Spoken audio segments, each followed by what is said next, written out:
একদিন মাটির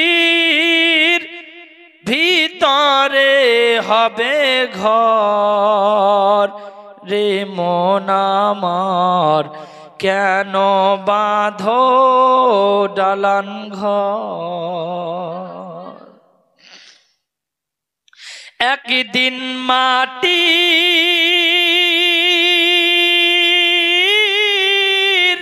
ভিতরে হবে ঘর, ও মন আমার কেন বাঁধো দালান ঘর রে মন আমার, কেন বাঁধো দালান ঘর। মন পাখি যাবে উড়ে পিঞ্জর ছেড়ে,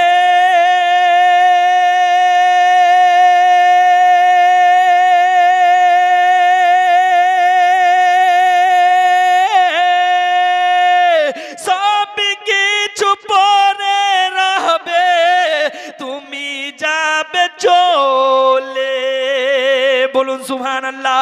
মন পাখি উড়ে যাবে পিঞ্জর ছেড়ে,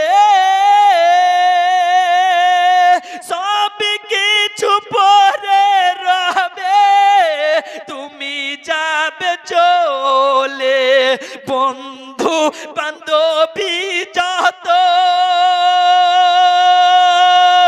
পিতা মাতা তারা সুত, বন্ধু বান্ধবী যত, পিতা মাতা তারা সুত, সকলেই করে দিবে পরে মন আমার, কেন বাঁধো দালান ঘর রে মন আমার, কেন বাঁধো দালান ঘর।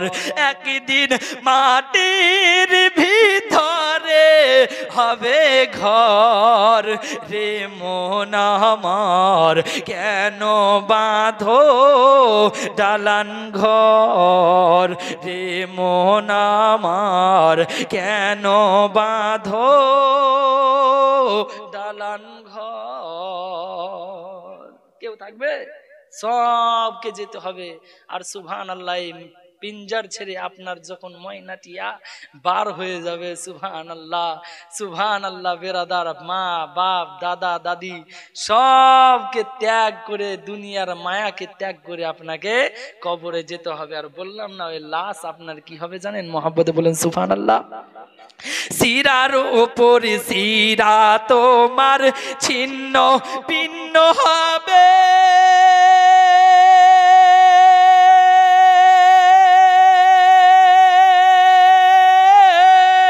রক্ত মাংস যা আছে সব গলে পচে যাবে।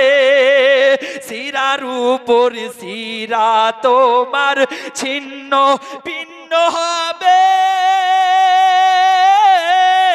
রক্ত মাংস যা আছে সব গলে পচে যাবে। এই মুন্ডু মেরুদণ্ড পরে থাকবে খণ্ড খণ্ড, মুন্ডু মেরুদণ্ড হয়ে যাবে খণ্ড খণ্ড, পরে থাকবেন কবরের ভিতর রে মন আমার, কেন বাঁধো দালান ঘর রে মন আমার, কেন বাঁধো দালান ঘর। একদিন মাটির ভিতরে হবে ঘর রে মন আমার, কেন বাঁধো দালান ঘর রে মন আমার, কেন বাঁধো দালান ঘর রে মন আমার, কেন বাঁধো দালান ঘর। মহব্বতে বলুন সুবহানাল্লাহ। বেরাদার, আমরা যে দালান ঘর বানছি, পাকা বাড়ি বানছি, সুবহানাল্লাহ, ওই জিনিসটা আপনি বুঝতে পেরেছেন যে ওই জিনিসটা আপনি কবরে নিয়ে যেতে পারবেন কি পারবেন না?